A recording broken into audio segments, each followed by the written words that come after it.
Let the wicked forsake his way, and the unrighteous man his thoughts.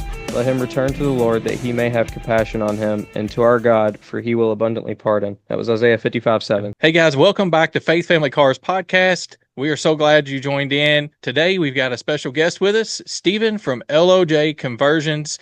And LOJ Conversions does all kinds of swap stuff for Hemis, Coyotes, LSs.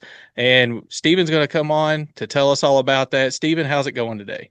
Oh, pretty good, guys. Thanks for having me on. Hey, we appreciate you coming on. It's great to finally get together. I know we've been talking for a little bit, and we were able to finally get together. The cool thing was for me is you reached out to us, so I was like, "Oh man, that's awesome." Yeah, I saw you guys commented on Robbie's podcast or one of his YouTube videos, whichever it was, and it caught my attention. So yeah, we appreciate you coming on. So you do all kinds of swaps, and they're kind of unique. And why don't you just get in and tell us what LOJ is, what LOJ stands for, and how the company got started, and what you guys do.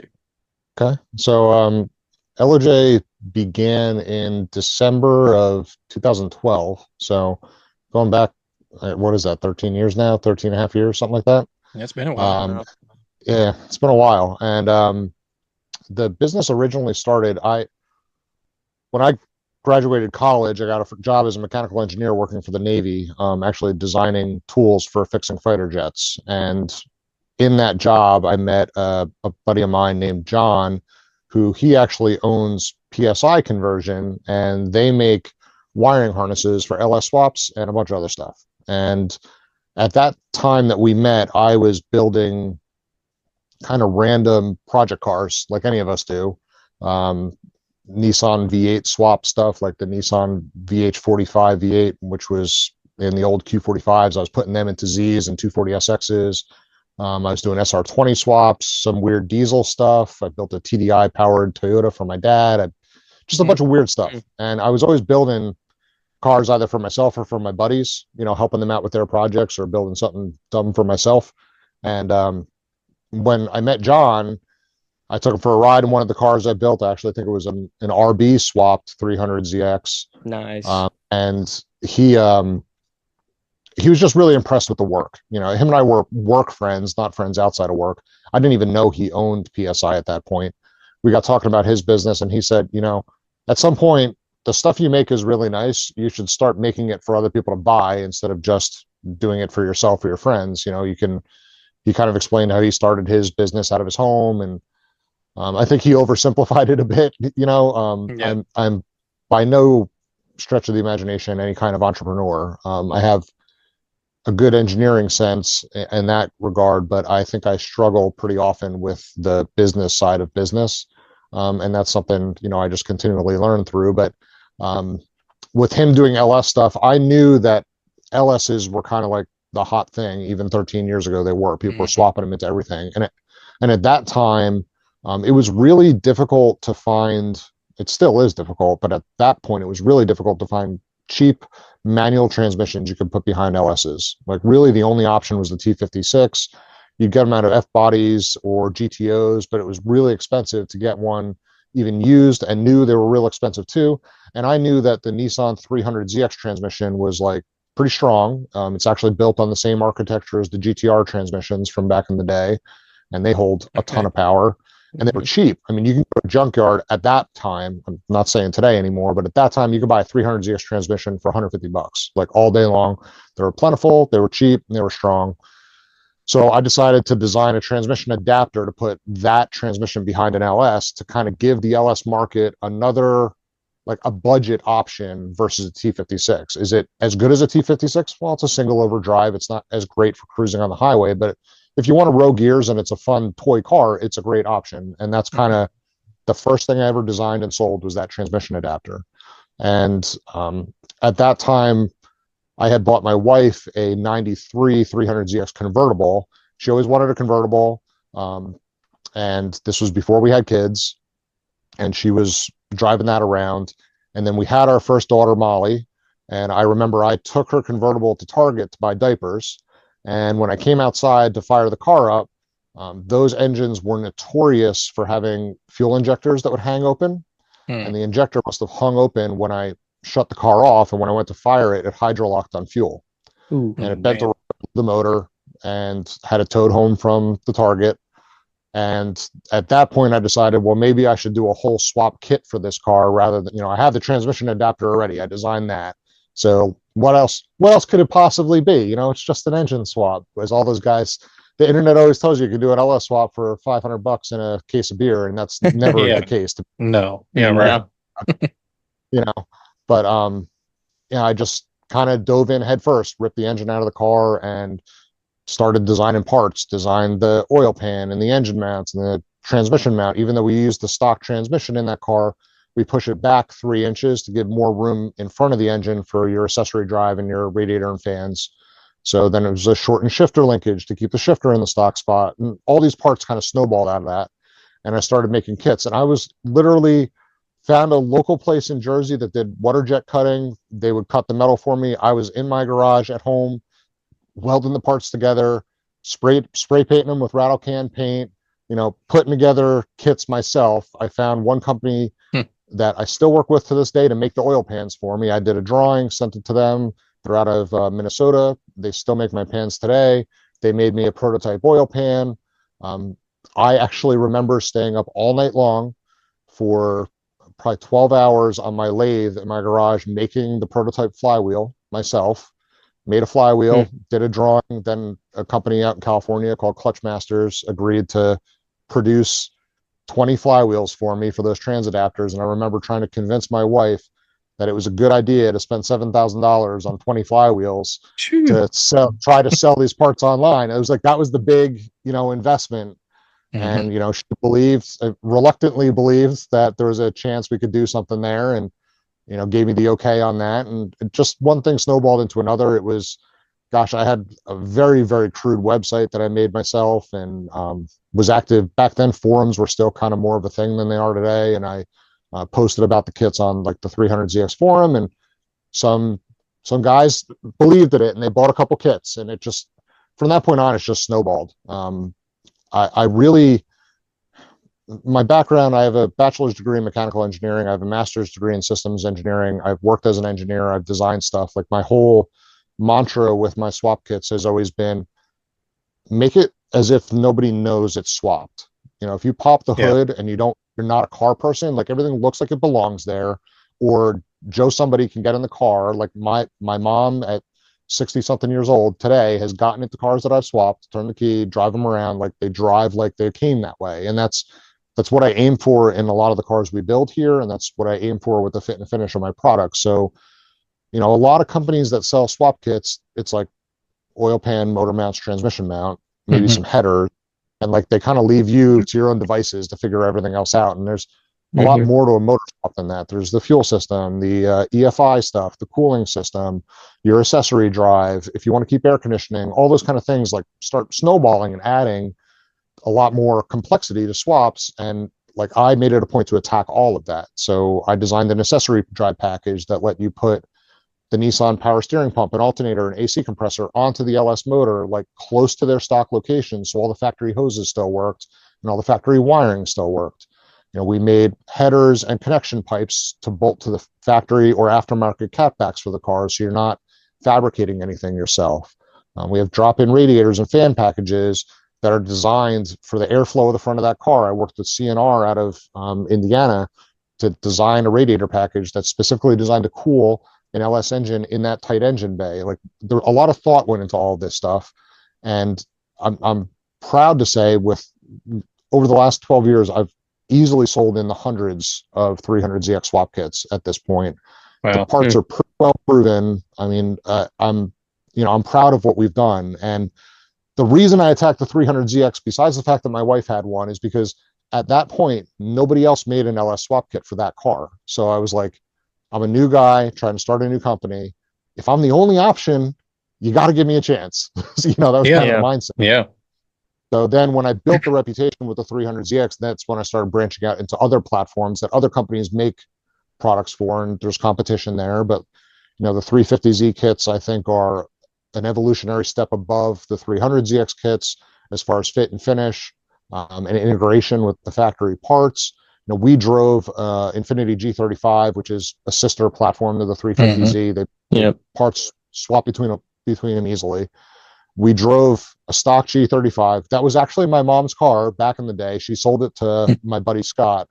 We drove his car from New Jersey to Kentucky for LS Fest, parked it in my booth, and swapped an LS into it in the booth, in the parking lot, basically at the show, and drove it from Kentucky back to New Jersey with the LS in it. That is insane. We started the swap Friday morning at like 9 o'clock. We turned the key to start the car Friday afternoon at 4:30. Saturday morning, we were charging the AC, and Saturday at noon, we were done. And people coming to the show were like, "You did it too fast." People came on Saturday, didn't even know what was going on. We were done already. The guy from Speed Tech Chassis was set up across the way. And when we were getting started, he walked over and threw a $100 bill on the windshield. And he said, "There's no way this car's driving out of here this weekend." And I made $100 that weekend. So, it's things like that. Like if you design parts to fit and put thought into how everything works together, like you can do an engine swap. I'm going to say easily. It's an engine swap. It's not easy, but you got to understand how to tear a car apart and put it back together. But the idea was to make a product that is user friendly as it can be as far as an engine swap goes. So that's a very condensed. That's probably the first 8 years of LOJ, and the last 4 years have been, since COVID and everything, have been kind of crazy with just a lot of different stuff that's gone on in the business and in my life with racing and all, because that came much later. And we can get into that too if you want, but I don't want to just keep rambling on, give you guys a chance to. Yeah, we're definitely going to get into the race part of it, but I'm thinking that you guys showed everybody at LS Fest how easy it can be done, with your guys' parts, and I think that someone has told me that story before, because whenever you were saying it, I was like, you know what? Somebody's told me about that before, but I didn't realize it was you guys that did it. So that's pretty awesome. I just know that my buddy Matt, I'm gonna have to make sure he listens to this episode because he's gonna love this. He is currently he's a big Nissan guy. He bought a 240 3 years ago, and the KA, I think they ended up snapping a head bolt on the KA while they were working on it. And he was like, "All right, I'm just going to go ahead and swap it because that's what I was going to do anyway." So he fully built an SR20 for it. It's going to be a drift car. Fully built an SR20, turboed it. And I mean, it sounded awesome, made good power, and took it to his first drift event. It did fine. They learned what they needed to fix on it. They took it back home. He did some fixes, did some street driving, and slung a rod out the side of the block. So now he's LS swapping it. So he's got a 6.0 that's fully built. He actually just picked up his T56 for the transmission swap. Okay. So yeah, he's about ready to be ripping it again. But yeah, he's gonna have to watch this episode because he's gonna love hearing what you got to say. I'm a big Nissan guy. Everybody that watches our podcast knows us as Ford guys, but when it comes to the Japanese side of things, it is Nissan all the way. Well, that's what my wife drives. That's what she loves. Love Nissan. So I mean, this is it's pretty cool to be able to talk to you and hear about all the things that y'all, like all the swap parts y'all make. That's crazy to me. But you guys just don't do LS, so you've expanded and you do Hemi and Coyote also now, right? So we're in the process of developing Coyote and Godzilla stuff right now. We developed a Hemi swap kit, I guess about 1.5 years, 2 years ago, for the 350Z and G35, and a lot of I'm trying to think of the best way to articulate this, but people do motor swaps. I in my experience, for one of two reasons: they want to make their car a lot faster, or they want to have something that's really unique, or maybe both. But it can be really unique and not necessarily fast, but it's just cool because it's something different than anybody else has done before. Or it can be, another LS swapped, whatever, but it's way fast because going fast with an LS is about the easiest thing you can do in the aftermarket performance world. And the Hemi thing, I just wanted to do something different. I had one customer probably 7 or 8 years ago reach out about doing a Hemi in a car. And I was like, at that point, I was nowhere on my radar, not something I was interested in. Hemis were still a lot more expensive then than they are now. You can get Hemi engines as cheap as you can get LS engines now. They are still more expensive to modify than an LS, but pretty much everything is more expensive to modify than an LS. So Yeah. that bar is kind of, set where it is. So we decided, I found a local G35 on Facebook Marketplace. I sent my sales manager out to pick it up. It had a rod knock, like so many VQs end up getting. We got the car cheap, and I went and grabbed the Hemi. And I just wanted, the same way I was doing the manual transmission adapters for LS engines, I was like, well, I can do these same adapters for Hemis or Coyotes or Godzillas. Like, I can leverage these Nissan transmissions, whether it's the 300Z 5-speed or the 350Z 6-speed or the Nissan Frontier 6-speed, make adapters for those engines too, and give those markets, another option to choose from. And that's where it started. So the transmission adapters came first, and then it was like, well, let's do a whole kit for the car. Will this even fit was the first question. Yeah. So this G35 that I got super cheap, we didn't really care about hacking it up. And unlike the LS, you can put an LS in a G35 or a Z with literally cutting nothing. The kit is 100% bolt in.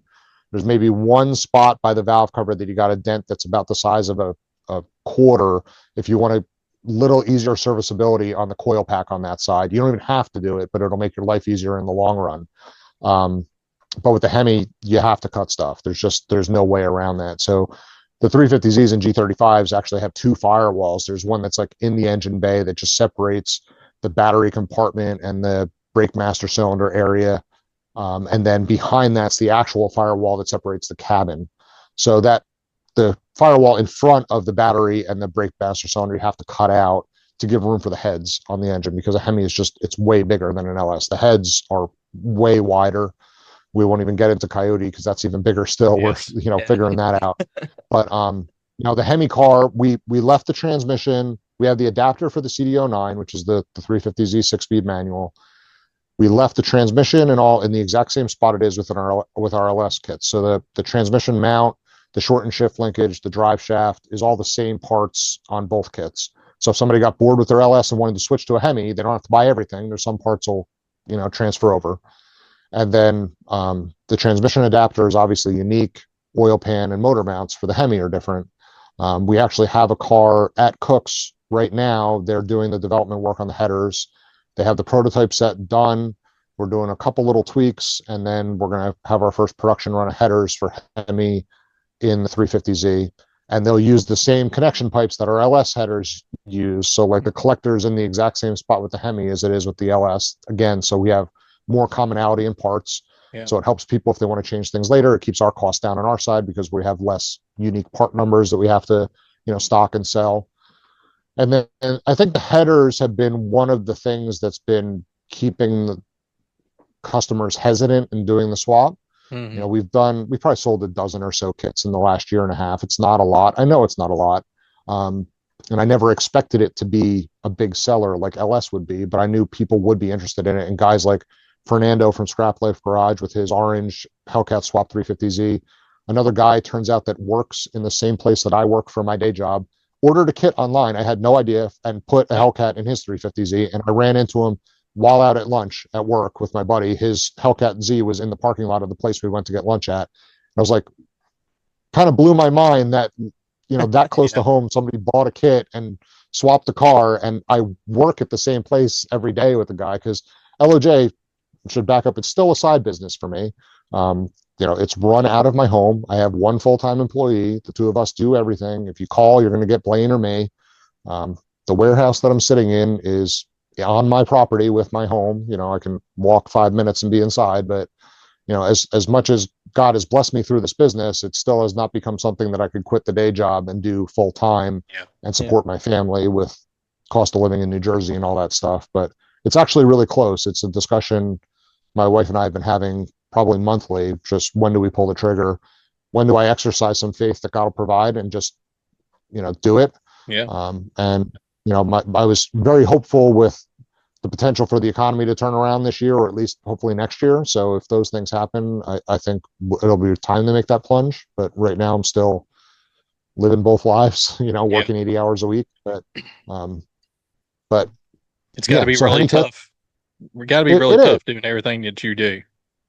It is. Most of my friends think I'm insane. So, and sometimes I think I'm insane. So, you But I know, mean, obviously it's a passion, so it's like, it you got to keep pushing Yeah, through. and you're building a future. Yeah, exactly. yeah. I mean, in reality, LOJ pays the bills for like me to be able to put my kids in private Christian school versus public school. It helps us get some extra money to go on vacations and things like that, things that we couldn't do, and to support my hobby of racing. And then the day job covers the rest of life, Mhm. health insurance and paying the mortgage and all the regular bills and all that stuff. So, Nice. Yeah. So the video that you posted a little Instagram video of you looking at that Hemi swapped 350Z. yep, I saw that the other day. I thought, man, that's pretty cool. It's neat to be able to see your product in somebody's vehicle and know that they're enjoying that vehicle because you were able to help out with the absolutely, kit. Yeah, that's pretty awesome. Yeah. definitely. So the Coyote and Godzilla stuff is still being worked on, you said. So what kind Yep. of time frame are you thinking on that? So Godzilla is a bit of a pain, I'll be honest with you. The way Ford designed the oiling system in the Godzilla motors makes it very problematic for engine swaps as far as wanting to change the oil pan configuration. So, like on an LS and most Nissan motors, the oil pump is driven directly off the snout of the crankshaft. It's like the gear set will slide right over a keyway on the crankshaft, and the oil pump will slide over, and it's just driven directly off the crank. On a Godzilla, the entire windage tray has a jack shaft in it, and the pump is at the back of the engine under the main caps, and it's chain driven. Mm. So if you want to make the sump more shallow, or you want to make it front sump, like all of that has to change. And Holly recently released a oil pump conversion kit for the Godzilla motors that makes it more like a traditional LS setup. And since that's come out, I'm waiting for people to post more about what the reliability of Holly's oil pump is and their timing cover and all that, because you Yeah. can buy all the components of that individually. If I can buy their oil pump and their timing cover and then make my own pans and pickup tubes that fit my chassis that I want to do swaps for, then it'll be great. But I don't want to jump on that bandwagon yet because I don't have the manufacturing capability or financial capacity to design my own oil pumps and cast timing covers and things like that. Yeah. That's beyond the scope of what LOJ is right now. In the future, maybe, but not right now. So I would have to leverage their parts, and I never intend to ever speak ill of any other company, but Holly does have quality issues with some of the products they sell. Hmm. So I'm a little hesitant there. I don't want to put all my eggs in that basket for a new product swap kit. And like my parts fit great, but like my customers go out and keep having oil pumps that fail or Yeah. things like that. Like I don't want to deal with that. And that's an oil pump failure is a big deal. Like Oh that's yeah. goodbye to. It's not like, oh, my hose leaked a little and I had to spend an hour replacing a $30 hose. It's like an oil pump failure can cost you a lot of money, and Godzillas aren't cheap either. So if you blow one of those Yeah. motors, it's a big. So you can see kind of where my mindset's at with that. Oh And yeah, then sure. Coyote it's even bigger than a Hemi. So it won't fit in a G35 or a 350Z without shock tower work. And it's close. And Blaine and I, there's a Coyote here and there's a G35 here. And we keep, looking at one, looking at the other. And can we make it work? Yes, we can. But I going all the way back to what I said earlier about how I like the swaps to look like they came that way, OEM fit and Mhm. finish. Like when you have to start hacking up strut towers and all, like that's really going far outside what LOJ was originally kind of built to be. But that's not to say that LOJ can't build like race only stuff for guys that want a Coyote in a 350Z drift car. Because they scream high RPM, they sound awesome, and in a drift car, they work really well. I think Chelsea Donofo and those other Ford Mustang drifters have proven that. Yeah. Well, So actually, there is one Coyote swap Nissan that I know of out there. Now I don't know Yeah. what kind of uh kit or what deal there that she's running, but Kelsey Rawlings, she has a S14 with a Coyote in it. But I'm sure she's full tubular. Just like you were saying, if you want to go yeah, full race car, it can be done. But if you want to keep it looking stock, it's like I'm pretty there's a sure that lot of car's got a tube chassis. yeah, I guarantee it does. I mean, she is a well, she's not the funny like thing is Formula too, Drift, but she's up there.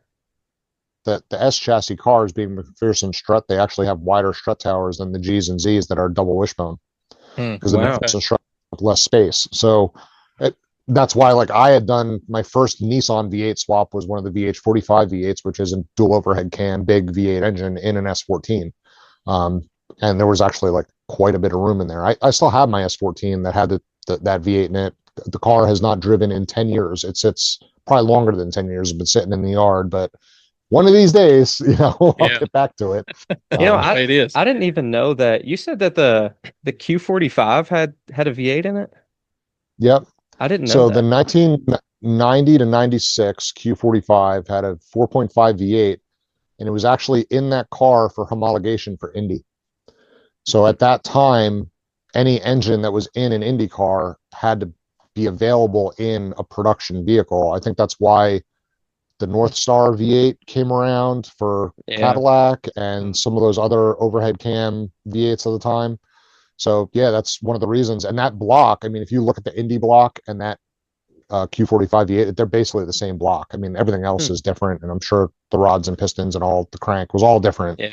But there's there's kind of a cult following with those engines. They make ridiculous power with forced induction pretty easily, but parts availability is a nightmare on them right now because they're so old. I mean, it's a 30-something-year-old engine. Yeah. Just Yeah. getting head gaskets is hard, let alone, any of the other parts. So Well, do y'all have swap kits for like VK56 swaps into like 350Zs and things like that? we do not, and we get a lot of questions about that. I actually have a project planned for my 240 that involves VK56. Cool. I want to mess with them. And it's funny you mentioned that because when we developed the swap kits for the Frontiers and Xteras and Pathfinders, the number one pushback, and I think I talked about this on Robbie's podcast, is, a VK56 is literally a bolt-in swap into one of those trucks. Like Yeah. there's no Yeah. fabrication required. The wiring harness is the only thing that's custom, and it's not even that custom. You're just moving some wires around on the factory VK harness into the right pin locations for the Frontier or Xterra. Hmm. And otherwise, it bolts in, no clearance fitment issues because the engine bay in that truck is the same as the engine bay in a Titan. Yep. So you can, with that being said, you can do a Titan swap in one of those trucks relatively cheap because, VK56s or Nissan Titans are pretty cheap right now. Like a mid 2000s to late 2000s Titan that's rusted out, you can get for a couple grand. Well, and And you it could has also every get part. that motor. You could also get that motor out of the Armada too. Yep. The You could get Armadas, a the wrecked Armada. QX56s. Yep. Yep. Yeah. So there's a lot of options for it. It was even in the NV work vans. Oh, I didn't So, know that. it's been in a lot of different things. So if you have like one of those trucks and you just want to make it make V8 noises and make a little bit more power than stock, like the VK50, I will tell customers just VK swap it. Like an Yeah. LS will actually cost you more money to swap than a VK will in Yeah. that platform. But once it's swapped, if you want to modify it in any way to make more power, and I mean any way, the LS instantly becomes cheaper because there's so few parts available for a VK56, and what parts are available are very expensive. Hmm. Maintenance is very expensive on a double overhead cam V8 that's 20 years old versus an LS engine. Yeah. Reliability, we can have arguments either way. I don't think either engine is not reliable, but they both have their problems. So if you want to modify it anyway, or if you care how heavy it is, because the VK56 is 150 pounds heavier than an LS, and that makes a difference if you're building like a performance truck or even off-road trucks, because if it's off-road, weight still matters. If you want to break all your front suspension ball joints and everything, like, weight down helps, especially when you start putting armor on and everything else. So there's a case to be made for both. And I'm never the type of person that's going to be dishonest with somebody calling me and say, no, the LS is better in every way, shape, or form. Like it's not. It's not a cookie cutter answer for every person out there. Yeah. But there are cases where it makes sense. And for those people that understand that and appreciate that, like they buy the kits. I mean, we sold a bunch of Frontier LS kits.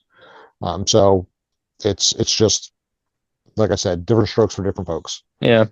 Well, I'm hoping that there becomes more of a aftermarket for the VK because I know that there is now, and I'm blanking on name of the race That team drag is. car that makes 2,000 Yes. horsepower. Yeah. Yes. Yeah, they just went. I don't remember what motor they had for. I think they had a 2J.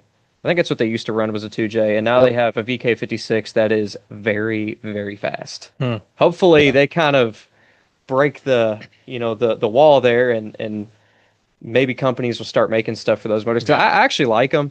I used to have an Xterra, and I always talked about VK56 swapping it and Yeah. doing the Titan front suspension swap, and that's what I wanted to do to it. And ultimately, I sold it to get back into a Mustang because I cannot get away from Mustangs for some reason. They're cheap, and I like sliding sideways. So Well, Well, it's funny speaking, go ahead. oh, go ahead. I was No, going to go say the ahead. Godzilla that I had bought a Godzilla engine to develop all those parts with the intention of putting it into some car someday, and I never did. And December of last year into January, I bought a 2005 F250 that now has that Godzilla in it. So that's awesome. Yeah. daily driver, and that was the easiest engine swap I've ever done in my life by Wow. far.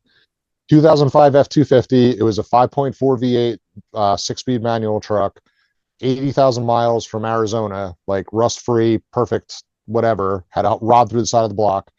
The Godzilla, I bolted a 6.8 V10 clutch and flywheel right to the Godzilla. The Godzilla bolted straight to the manual trans in the truck with no adapter.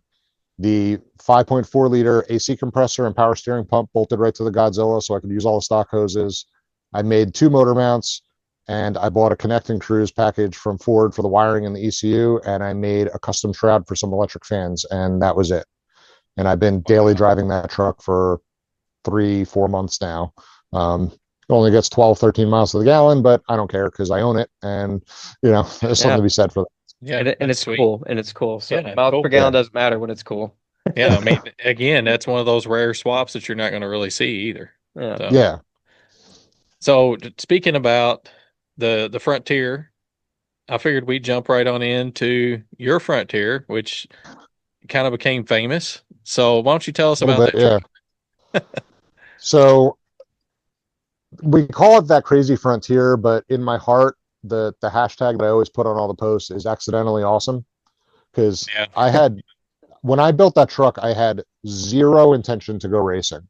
And I can't stress that enough. Like, we had developed the Frontier kits. I wanted to build something cool to put in my booth at LS Fest to draw people in and to draw attention to that being a potential for a swap. And that was the whole purpose of that truck being built. And I wanted to go to Cars and Coffee, local car shows, take my kids to get ice cream, whatever, like just a cool cruiser around, um, but zero intention to race it. Hmm. And I think I finished that truck. What is it, 2025 now? So 432 2021.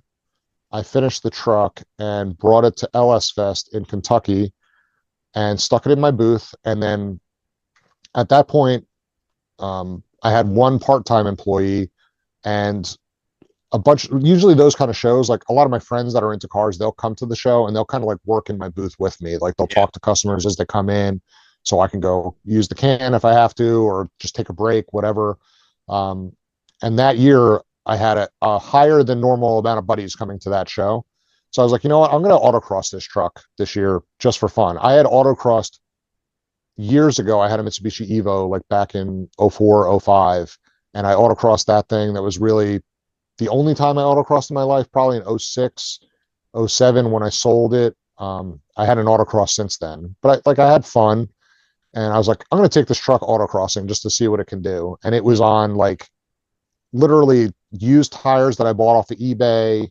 It had stock Titan brakes with like upgraded pads, and Viking suspension had worked with me on like coilovers for it, but like they were really valved and sprung for like comfort on the street. It was, again, not a race car.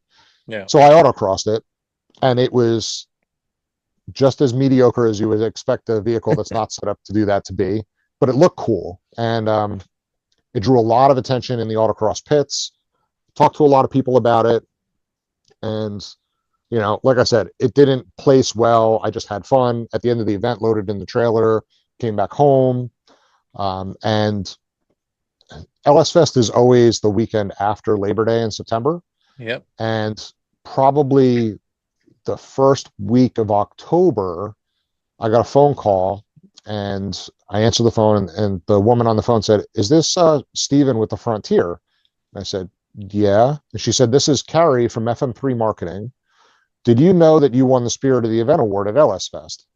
And I said, "What's the Spirit of the Event Award?" Because I had no idea. Yeah. Mhm. So FM3 Performance Marketing runs all of the fest events, Ford Fest, LS Fest, and Mo Party. Yep. And then they also do a bunch of other, I think they do Hot Rod Drag Week or some of those other shows. They also do all of the Optima Ultimate Streetcar Challenge events. They do a bunch of different events.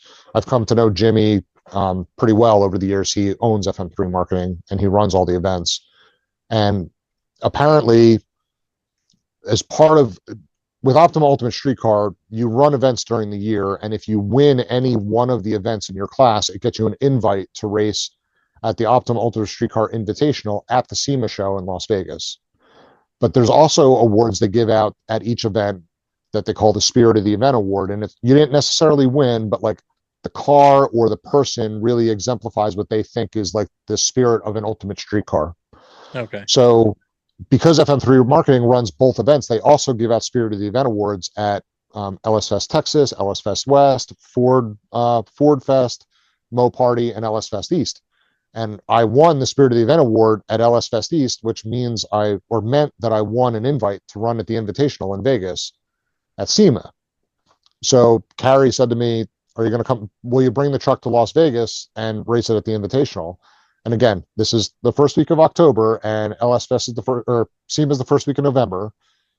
I told her, I was like, "Can I ask my wife? Like, can I?" She's like, "I got to know today, because if you're not gonna, we have to go to the next person on the list to like fill the quota for the show." So I was like, "I'll call you back." I called my wife. She's at work. Tell her about it. And my wife was super loving, super supportive. She's like, "This is a huge opportunity. You have to do it. I don't know what we need to do to make it happen, but we have to make it happen. So tell them yes, and we'll figure it out." Yeah. So I called Carrie back and I said, "Yeah, I'll be there." And then we rushed. We bought like some stickier tires. I think some like actual like track brake pads, which good luck finding track brake pads for a Nissan Titan, but it was like the most aggressive. They're like Hawk somethings, something better than like a toe pad. Um, a couple other things to like clean it up and make it look a little better for the SEMA show, put some graphics on it for the business. And I talked to that same buddy that owned PSI Conversion. One of the guys that worked for him was willing to drive to tow it from New Jersey all the way to Vegas for me. I had to pay him, but I didn't have the time off of work available to take 2 weeks off to drive out there, do the show, and drive back. Mm-hmm. A lot of things basically fell into place. I didn't even have a truck to tow it out there with. I called a dealership in Rhode Island that had a 2022 F350 dually 7.3 Godzilla truck, brand new, and my accountant told me I needed a write-off that year anyway, so I was like, I'm going to go buy a new truck. I bought a new truck. That was my first Godzilla vehicle, and that's why I now have a Godzilla swapped F250, because a lot of stuff changed, and I ended up selling that truck last year. But in any event, a lot of things basically fell in place to get the truck out to that event. And I went to the Invitational in 2021, and again was like, there's 10 trucks competing. I think I was like 7th or 8th place out of the trucks. Like, it was not a great finish. It was like kind of mid-pack of the 100 cars that were there. It was, it worked better because I had better tires, but that event, an Optima Ultimate Streetcar event, is 5 things that they do. They do autocross.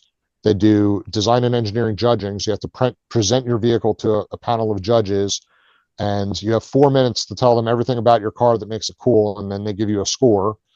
They do a stop-start challenge, which is like a down and back drag race where you'll race from a dig down through some series of cones. It's usually just like a 180 turn back or a 90-degree turn, depending on the size of the parking lot you're in. Then you have to stop within a box, and they time that. And then they do a countryside cruise to prove that it's a street vehicle. So you have to do like a drive to a local Advanced Auto Parts or AutoZone or whoever the sponsor is that year.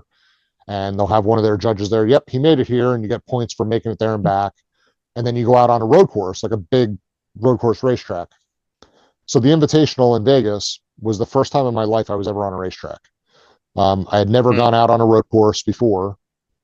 And I basically got bit by the bug there. Like I was like, Yeah. I don't know what in so many years drag racing because this is the coolest thing I've ever done. And like, and not to say drag racing is not cool, but like 10 seconds on a drag strip with waiting an hour between each pass versus 20 minutes on a road course, like it's totally different. Yeah. Yeah. Um, and so that winter, we decided I didn't want to make it into a race car, but like we need to do stuff to make it actually work on a racetrack. Like I bought a Willwood big brake kit for like a Chevy Silverado because they were the same lug pattern as a Titan and the truck was Titan swapped. And then made my own brackets to mount the calipers and kind of put that brake package on the truck. I put racing seats in it with like harnesses to try to make it safer than just like the factory seat belts. We put a fire suppression system in it. A lot of stuff to make the truck safer. Didn't make any more power, but just wanted to make it work better on a racetrack. And then in 2022, I decided to actually run the Optima Series, like some regular events during the year. And my first event ever was Charlotte Motor Speedway, I think in like March or April of 2022. I ended up coming in second place in the trucks there. There was 5 or 6 trucks at that event. And I met a gentleman named Rick Hoback, who it became my driving instructor. He was a driving instructor that I met there. He went out on track with me between my first and second road course session and helped me knock 7 seconds off my lap time just by coaching Oh, me. wow. Taught me a lot, and that closed the gap on the road course to the first place guy to from being like 7.5 seconds slower than him to a half second slower than him, which got his attention. And ironically, that guy, Jesse Vaughn, he owns Level 7 Motorsports, and him and I have become good friends through Optima. And him and I competed that year. So then I got second place at Charlotte. The next event that I could make it to was Road America in June. Jesse was there also. His truck broke and I won. I don't know. I think he would have beat me had he not broken, but breaking is part of racing, unfortunately. Yeah. So I ended up, and I ever won. And then the last event we ran was Virginia International Raceway in October. And at that point, Jesse was, I want to say, 5 points ahead of me in the series. So, like I said, there's 5 events that they do. A perfect score would be 500 points if you got first place in all 5 of those things. So, and you're not judged just against the vehicles in your class, you're judged against every car that shows up to the event. So, if I'm the fastest truck in the stop start challenge and the next fastest truck is 20th overall out of all the cars, I'll get 20 points more than that truck because all those cars were between us. Yeah. Okay. So make the difference to be as good as you can be everywhere. You're not just racing the other trucks, you're racing everybody. Mm-hmm. So my truck being all-wheel drive and twin turbo and make a ton of power, the stop start challenge, it does really, really well. Autocross, it does terrible because it's so big and wide. It just doesn't slalom well. Road course, it does okay. The design and engineering judging, it does really well because it's like a really unique build. So the judges like it. So like, some trucks might be better in one thing than the other, but like you got to look at that overall score. So needless to say, at the end of that season, I think Jesse's beating me by 5 points. So I need to beat him at VIR by 6 points to win the championship. And him and I are racing our butts off at VIR. And, we're pitted next to each other in the pits. His truck breaks. I'm over there helping him fix his stuff. Mine breaks. He's helping me fix my stuff. Like, great sportsman. Like, he doesn't want to win because he broke. Like, we want to win out on the track. We're both having a blast, giving it everything we can. End of the event, like, we don't know where we are. Like, I beat him in the stop start challenge. He beat me in the autocross. I beat him in design and engineering. It was like, he was faster than me on the road course, but not that much faster than me. So where are we going to be? The award ceremony is they announced the winners, and I beat him by 7 points. So I won the championship, my rookie season, by 2 points, and went back to Vegas and got second place in the Invitational to a truck from the West Coast. And then 2023, I ran the series again. I won the national championship again, went back to the Invitational and won the Invitational. So back-to-back regular season championships. The second year racing, won the Invitational. And then in 2024, I ran the series again, won the championship again, but wrecked the truck at VIR at the end of the year in my last road course session and didn't get to go to the Invitational. So right now the truck's torn apart and we're not in a rush to fix it. I won 3 years in a row and I'm trying to figure out something else to do with it at this point. I think God taught me a lot of lessons through those 3 years. It's given me a lot of perspective on a lot of different things in life, a lot more focus lately, frankly, on my family than on that. Through racing, I ended up buying an RV and a trailer to go to races rather than doing Airbnbs and hotels. And then my family could come with me to the races because they could stay in the camper with me, and it wasn't as much of a nightmare as like going back and forth to the racetrack to a hotel. Yeah. So they got to enjoy it more with me. They got to become more of a part of my life, like my racing life. They come to more events. My wife is absolutely not a car person at all. Could not care less. God gave me that because I needed that balance in my life, Yeah. frankly. And Sounds like your mother. Yeah, no, it does. I mean, 3 years in a row winning a championship is awesome. So it sounds like you're kind of taking this season off. yeah. So I did one event this year in one of my other cars. I have an Infiniti M35, which is like the big body sedan Yeah. Nice. Yeah. with an LS3 in it. And it makes 430 wheel, like it's very basic. It's got like good suspension and brakes on it. Fun out on the track, but it's not going to win anything. And I went to an Optima event at Pittsburgh last month because through all this racing, that guy Rick that I told you that was kind of my pseudo instructor, I ended up building a Frontier for him. My buddy Mike, I built an Xterra for. My sales manager just built himself a Frontier. My buddy Ron, we built a 350Z race car for, and they were all going to that event. So it was like, I'm going to go, but like I was really going to support them and like race. I'm not racing. I'm getting track time. I'm getting seat time. I know I'm not going to win. And like, it was a whole other level of, this is really fun when you're not even worried about the points. Yeah. Like you just show up to just have fun and help your buddies out. It was the most fun I've had at an Optima event probably since 2023, because 2024 was a rough year. Like we worked hard in 2024 to win it again, and it was rough. Yeah. But yeah. So I guess got a question. Why Nissan? Like I've mentioned earlier, I'm a big fan of Nissans.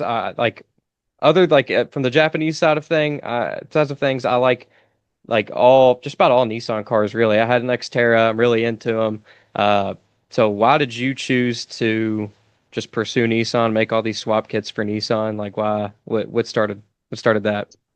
So there's one thing that Nissan has that Honda doesn't have and Toyota doesn't have, and I mean Mazda kind of does, but it's rear wheel drive cars. Yeah. Okay. And There you go. everything Honda's front wheel drive. I had a '89 Honda Civic in high school. I had a '92 Civic that I B18 swapped. Like I did that stuff years ago. Um, I I going way back. My first car was an '89 Honda Civic that if you're a Honda guy from back in the day, you'll know what I mean when I say I mini me swapped it, Yeah, I because know that was what a that thing. is. I know Putting what the that is. VTEC head on the non-VTEC block. Yep. I did Yep. that in that car. It went from going like 17-second quarter miles to 14-second quarter miles, which in 1999, like that wasn't bad. It wasn't bad. Cars, No. you got to have some perspective. Yeah. But got tired of that. So then I had B18 swapped a '92 Civic CX hatchback, then the non-VTEC B18. And the second day I drove it, I got in an accident head on with an F550, totaled it, and broke my leg in 3 places. Wow. And that's when I learned the lesson that you don't add more power to a car without putting tires and brakes on it. So Yeah. I was dumb, learned a very hard lesson the hard way. I think I told you when we talked on the phone earlier, my life is a series of learning lessons the hard way. Yeah. And after I wrecked that car, my dad found a 240SX, an '89 240SX coupe for $400 with a input shaft bearing noise. We bought that, and I imported an SR20 swap from Australia. This is in the year 99 or 2000. It was like freshman year in college, sophomore year in college. So like there wasn't a lot of information about SR20 swaps then. I remember like kind of going in blind, bought the engine and trans, hoping it would come with everything I needed. It did for the most part. And the wiring, I literally, I don't even know how I did it to this day. Like I just chased wires and relays and kind of figured out like what needed to go where on my own and made it work. And it's kind of, Google you couldn't just pull up a factory service manual through Google in 1999 or 2000. Like it was hard to get info. I dug for it, but that was my first Nissan, and that car ended up going like low 13s in the quarter mile. Again, I did a lot of drag racing back then. Hmm. Um, a stock turbo, stock sidemount intercooler, just turning the boost up a bit and having fun with it. But that car ended up being a rust bucket. So I sold the SR20 out of it and bought my first 300ZX, which was a 1990 four-seater non-turbo with like mismatched body panels, which is what I could afford on a college kid's budget. And I had fun with that, played with it, tried to I do don't some care. drifting. It's Yeah, still a cool car, mismatched panels or not. Yeah. yeah, yeah. Yeah. I drove that for a while, and then I was like playing around drifting in the snow and wrecked that car. Not bad, like not bad at all. And I took it to the body shop to have something checked on it, and they're like, the whole frame's twisted on this car. Like they put it on their rack, and it must have been wrecked before I bought it and like Yeah. Yeah. cobbled back together. And then, so I ended up getting rid of that one, bought another 300ZX, a 93 two-seater non-turbo. I love that car, drove that for the rest of college. And then one night driving home from a friend's house late at night, I live in southern New Jersey, and there's a lot of pine barrens, like woods here, like preservation land that nobody builds on, but there's a lot of fun roads going through them. And the I was going around a curve, a deer ran out in front of me, and I did what you're not supposed to do. I swerved to miss the deer rather than running into the deer. And when I swerved to miss the deer, I lost control of the car, went off the road and hit a tree. So totaled that car. And my girlfriend at the time, I was like, "Well, I got a good job now. I'll go buy a twin turbo." And she's like, "You think that's the best idea?" I was like, third time's the charm. She's like, "Yeah, but three strikes you're out." Yeah. So I didn't buy another 300ZX. I actually bought a like stock Toyota Tacoma new from like a 4x4 because I needed to build credit as a fresh out of college kid and working a job. So my dad and mom convinced me to make the smart choice and buy a Toyota and not buy a brand new WRX STI, which is what I wanted to buy. Boo. And Mhm. in Yeah. hindsight, the right choice, but at the time I was annoyed. Yeah. you Oh know? yeah. That's a boring mom and dad. Yeah. Those Yeah, that's got the boxer engine. I don't know how. Or no, they don't have the box. That does have the boxer engine, don't it? The WRX. WRX. Yeah. Yeah. Yeah, yeah. Yeah. Yeah. I don't. I've only seen. I'm not around Subarus very often, but the one time that You're I not actually missing anything. saw, oh no, no, I know I'm not. The one time I actually saw down in an engine bay was when I worked at a Ford dealer, and somebody that I worked with had one. He was working on it, and I saw how, like, I mean, I've always seen people say the pistons go side to side. Like, I've people, people online are like, yeah, that's what the boxer engine is. Seeing it in person, I'm like, man, I don't want to touch that motor at all. I Yeah. wouldn't want to do anything if anything happened to that car. I remember, and I'm not necessarily proud of it, but like my years after college, I did a lot of street racing in my Evo, and there was this one kid that we always raced that had an STI, and that car was always broken, just always head gaskets, transmission, clutch. Yeah. The car was just Yeah. always broken. And my Evo, I mean, I beat the snot out of it, and it broke too, but like not nearly as spectacularly as his car broke when his broke. I can tell you that much. So, but I can also tell you that there are currently two Subarus here at the shop that may or may not be getting V8s in them.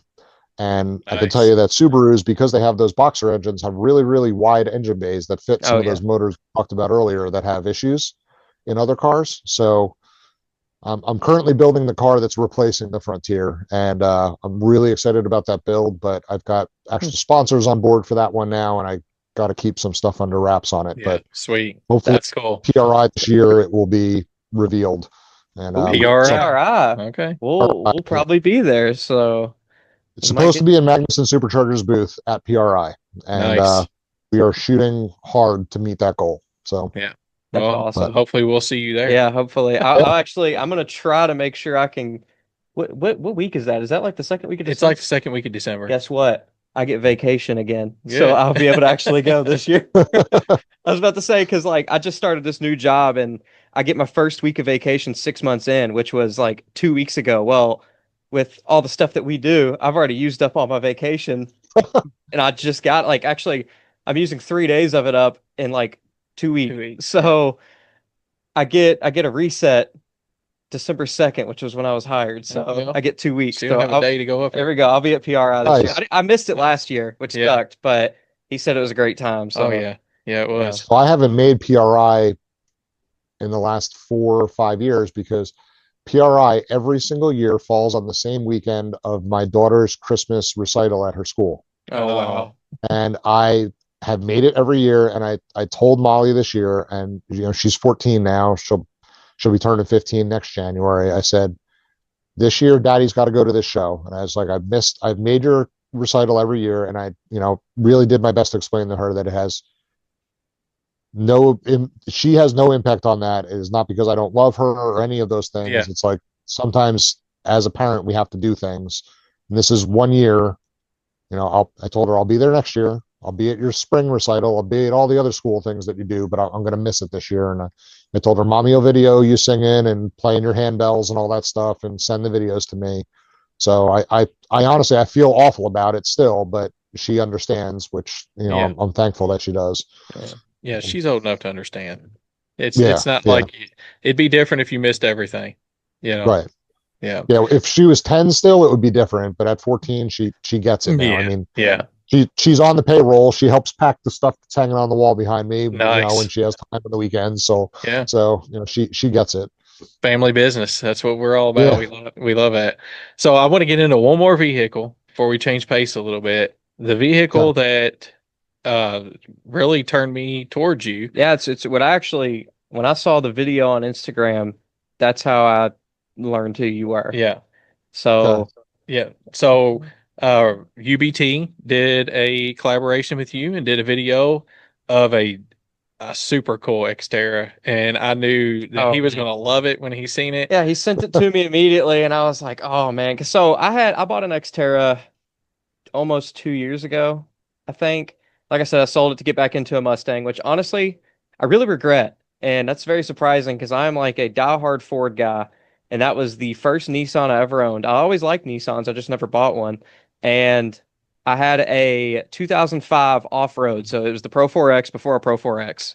So Right. it just didn't have like the little it didn't have the roof rack with The round. the Off-road lights. Yes, the light. It didn't have the Yeah. roof rack at the lights. It just had a regular roof rack on it, but it still had the rear locker and all the other options that you get with the Pro 4X. So I loved it. My wife hated it when I bought it. She said that thing is ugly. I don't know why you would buy that thing. And then she ended up loving it. She was so upset that I sold it. And she still gets upset with me to this day that I got rid of it. And I was like, well, maybe I'll try to get another one or something. But yeah, so when he sent me that, and which mine was an off-road Xterra. So we got some Overland trails. yeah, some like overlanding Yeah, and off-road that's what you trails do out with here, and that's what I went out and did with it. But anyway, he sent me this one, and I was like, well, that's in the complete opposite direction I Yeah. went, and that is awesome. I was like, this thing's insane. Look at this. Yeah. And so I commented on the video, and that's when you reached out to us. But that truck is so sweet, man. Tell us about that and everything, because it's amazing everything you guys did to it. Yeah. So that truck is owned by my buddy Mike, and Mike's my best friend. I've known him. I mean, Mike and Scott with the G35. Those are the two guys in my life that I know that anytime I can call them, they'll be there for me. Mike was my best man at my wedding, and him and I met street racing back in the day when I was racing those Subarus and everything I was telling you about my Evo. He also had an Evo, and we raced a bunch of times. And I remember going out to like the local meetup one Friday night, and he was there, but his Evo wasn't there. And I got talking to him. He's like, yeah, transmission blew in it, and I don't know how to fix it and all. And like him and I were not friends at that point. Like we had raced each other on the street and kind of had like that like headbutting of like whose Evo's faster kind of thing. Yeah. And I offered to help him fix his car, and like that kind of changed his whole perspective. I went over to his house in the middle of January in a not heated garage on jack stands, laying under an Evo, pulling a trans. And if you've ever pulled a transmission out of an Evo, you're probably cringing inside right now, imagining how awful of an experience that is, doing that when it's 25 degrees outside and whatever. Oh, But I helped him drop the trans, replace the clutch, put a rebuilt transmission in it and all that day. And we just kind of became friends from that point on. And him and I have stayed friends since then, over 20 years now. And he's always been into cars, but like for the last probably 10, gosh, maybe even 12, 13 years, he hasn't had like a real, it hasn't been that long. I built a crazy J30 for him, like back in the beginning of LOJ days, but like probably for the last 10 years, he hasn't had like a fast, fun car. But he had an Xterra, and he, same thing as you, like he loved the Xterra just for like its utility. His was a Pro 4X. He lifted it and put, 33s on it. You can actually go back in my Instagram feed to like December of 2023. There's a video of a Pro 4X Xterra doing a big burnout. And that's his Xterra. And that was when he brought it to my shop to have it converted from an off-road truck into what you saw in Robbie's video. Yeah, so he So, went a totally opposite direction from what he was doing. yep, exactly. So, his truck, it was already LS swapped. We used his truck to develop an LS swap kit for those trucks to keep them automatic, and kind of like the most budget an LS swap can be in that truck. Like I made an adapter to bolt a 6L80 transmission to the stock Nissan transfer case.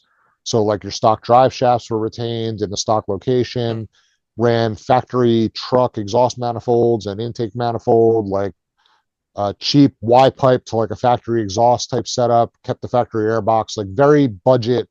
This is as cheap as you can do an LS swap and make it reliable. And he daily drove that thing for 3 years with the LS in it. Nice. And they moved, beginning of COVID, they moved from New Jersey down to South Carolina.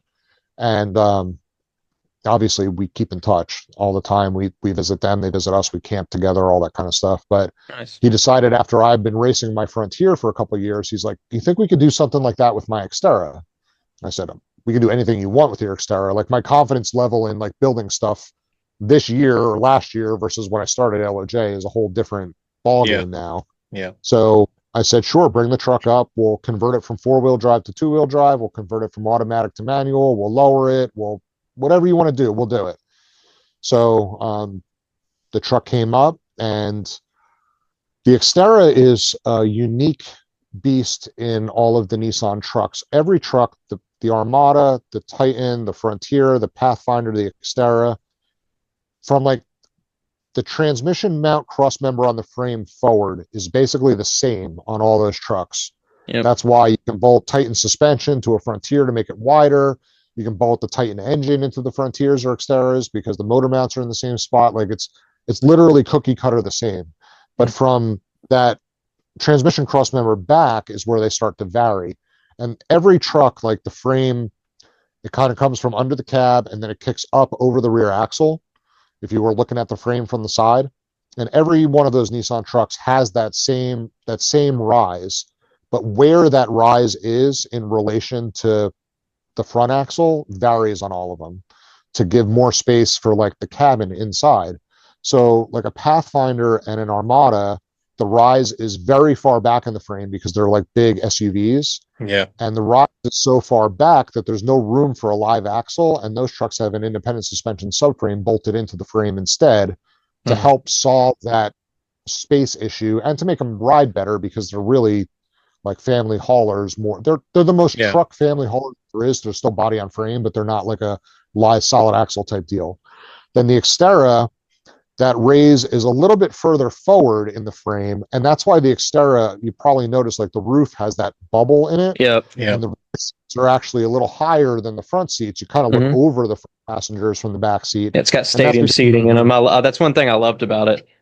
Yep. And that's because that rise in the frame is pushed forward to allow a live axle to still fit. But on an Xterra, it's the axle is over the spring instead of under the spring. And they did that because the front leaf spring perch is under the low spot in the frame rather than up in the high spot in the frame. So they play games there to make all that geometry work. I say all that to say you can't do an axle flip to lower an Xterra because it's already axle flips from the factory. Yeah. Whereas like Titans and the Frontiers, the axle's below the leaf spring because both perches are up on the high spot of the frame, whereas the Xterra, the back perch is on the high spot and the front perch is on the low spot. So it's a factory axle flip. You can't flip it to get it lower. So we were like, well, let's put an independent suspension out of a Pathfinder in it. and then that you can get that lower because you're not worried about the axle crashing into the frame because the control arms give you the drop that you need, and the axle, the CV and the axles and all. Plus, I had the IRS in my Frontier that I raced. I had the Armada subframe, but it's basically the same thing. One's just a little wider than the other. So we went that route, and then we're looking at the truck. We pulled the body off the frame, and Blaine and I are looking at it, and we're like, how can we get this thing even lower? And then I called Mike and I said, Mike, how much faith do you have in me? He's like, dude, do whatever you want to do. Like, it's your truck to mess with. You want to cut it up, you want to do whatever. If you think it'll work, I believe in you, just do it. Sweet. So at that point, we took the steering rack and the front lower control arms are like mounted to a cross member that goes between the two frame rails. So we cut the frame, that cross member out of the frame and moved it up in the frame 1.5 inches, which basically moved the suspension mount points up 1.5 inches. Then we took the upper control arm mounts and extended them up 1.5 inches. So basically, instead of lowering the coilovers more in the front, we raised all of the suspension attachment points, which in effect lowered the front end of the truck even further than just the coilovers alone would have lowered. And then in the back, we took the 5-inch tall frame and we sectioned 1.5 inches out of the bottom of the frame to get that subframe up higher into the back to then lower the back 1.5 inches more. And I call it a chassis drop instead of a body drop. It's like if you've done mini trucks or any other kind of trucks, even C10s, whatever, they'll do a body drop it. They leave frame geometry all stock and they cut the floor out of the cab and raise the floor inside the cab to get the cab to drop on the frame more. Aesthetically, it accomplishes the same thing, but with like modern unibody, well, not unibody, but modern like Nissan trucks and all, trying to cut the floor out of one of those to do a body drop is a whole lot more involved than it is on an old classic Chevy or Ford pickup. There's just a lot more going on, especially a unibody, not unibody, but I keep saying unibody, an SUV where like the floor is the whole length of the body. Like there's just a lot going on to try to do that. So that's why we did the chassis drop instead of a body drop. And I got people commenting on YouTube about how it's the same thing. And I'm like, it's not really, but if you want to argue in the comment section, I'll leave you to that. I got better things to do. But that's how we got that truck so low. Then we did, bigger brakes on it. We did the biggest cam you can put in an LS3 instead of the baby cam that was in it. In that time from when he originally had the truck till now, I worked with Cooks to do headers for that conversion. So we switched from the truck manifolds to actual headers, did like a true dual exhaust on it. Because it was independent suspension, the factory fuel tank didn't fit anymore. So we put a fuel cell in it behind the suspension and made all that work. There's a lot of stuff like did a harness bar in it for harnesses, racing steering wheel, converted it to manual, bigger radiator and fans, the same one that I run in my race truck. It's like the race radiator that we sell for Frontiers or for all those trucks. Just a whole bunch of stuff to make it more like a pro touring type street truck build than an off-road truck build. Then we did the vinyl wrap on it and the aero and the wing I designed and the splitter and all that kind of stuff. And it really pulled the whole truck together. He ran it at VIR last year without the aero, without the wrap, just like the swap and the suspension done as kind of like a shakedown. We towed it down there. He ran it. We still brought it back to New Jersey with us afterwards. So he drove up from South Carolina, met us there. He ran the truck at VIR because it's kind of actually halfway between us. Shook it down. We identified stuff that we still needed to, sort out, brought it back to Jersey, sorted that stuff out, did the wrap, did the aero, then delivered it back to him the weekend that Robbie shot that UBT video. So Robbie's down in Georgia, only about an hour away from where my buddy Mike lives. So like I hooked up with Robbie through Jesse at Level 7. And I hired Robbie basically to film that video for us. And I actually hired Robbie to film at Pittsburgh, that race we were at about a month ago. So he got more footage of the Xterra on track. He did a video on my sales manager Blaine's truck. He did a video on Rick's Frontier. He did a video on my buddy Ron's 350Z. He did a video on my M35. But like, we're gonna release them slowly over the year, rather than clobber YouTube all at once. So if you're listening to this, pay attention to the YouTube channel. Videos will be dropping on more interesting builds I've done. But he does a super job. with his media. He I does. mean, it is awesome. Yeah. I watch some of his stuff, and I try to pick out little things that I can learn from it. Just watching some of the videos because they're just so good. So He's so creative. Like he he's got is. the angles that, like, you're standing there watching him film and you're like, that looks dumb. And then you see the footage and you're like, that's awesome, because like he has that creative eye that like Yeah, you just have to do that. And I don't have that. Like I'm not a video artist. I try to I'm make not either. content. Yeah. As I read a book a few years ago that's called Who Not How. It's kind of for entrepreneurs or business owners or honestly anybody. But the whole premise of the book is that instead of when you're faced in life with all these things that you have to do, like in business, packing orders, answering emails, answering the phone, building cars, whatever all the tasks you have to do, balancing the books, blah, blah, blah. Instead of looking at all of those problems and how you're going to solve them, think about who you need to do those things. What type Yeah, of person, who is the who that takes care of those things? And the irony was, I don't want to segue into something else with LOJ, but I think it's pertinent to where the conversation is going to go next, because I think you said you wanted to talk some more personal stuff towards the end. yep, But running LOJ myself, essentially myself, for 9, 10 years. I mean, like I said, I had some help part-time here and there. Um, was becoming incredibly taxing on me, like physically, emotionally, spiritually, all of that. Like it yep, just, when you're 30, 29, 30 years old and you start a business, you have the 29, 30-year-old energy that you feel like you can work an all-nighter here and there, or you can oh stay in the yeah, shop late and like recovery from that is no different than any other day of the week. Well, I can tell you at 42, that's way different. yep, Um, I can still do that if I absolutely have to, but I will regret it for 3 days afterwards, yeah. That's right. So, 2 years ago, I guess 2022, the whole year of 2022, I was actually in negotiations to sell the business because I just really, I couldn't do it anymore. And my wife and I talked about it. And as much as it has enabled us to do things, like if it kills me at 50, it doesn't really matter. Yeah, So, what am I living for at that point? So I was in negotiations to sell the business, and then I was supposed to sign papers in December of 2022. And at the last minute, some things changed with the buyer, made changes to, the terms of the sale and all. And it basically fell apart.